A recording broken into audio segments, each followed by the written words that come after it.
Understanding short stay, a guide to English phrases. Hello, and welcome to our English language learning channel. Today, we're going to explore the phrase, short stay.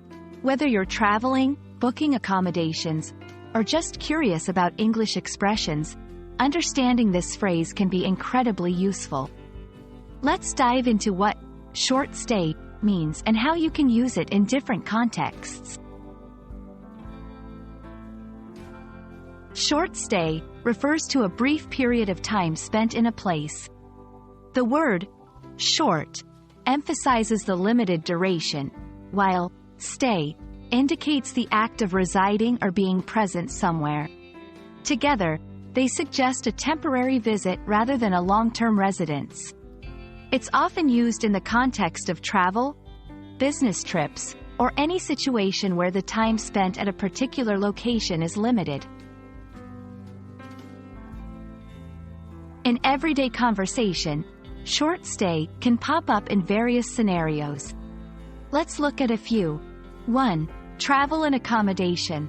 I'm looking for a hotel that accommodates short stays, just for a weekend. 2. Hospitals or care facilities. My grandmother had a short stay at the hospital for some routine tests. 3. Work and business. The consultant will have a short stay at our company to train our staff.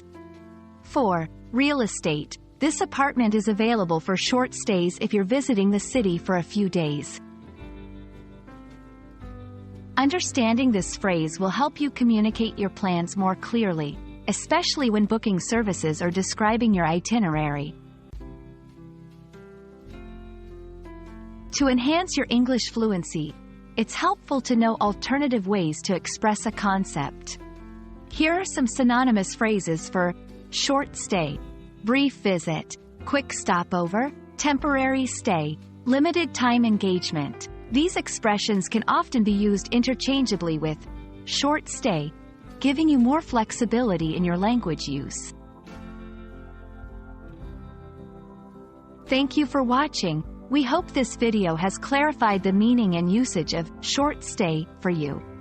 Remember, understanding these phrases can greatly improve your conversational skills and make your travels or planning discussions much smoother. If you found this video helpful, don't forget to like, share, and subscribe for more language learning content. See you in the next one.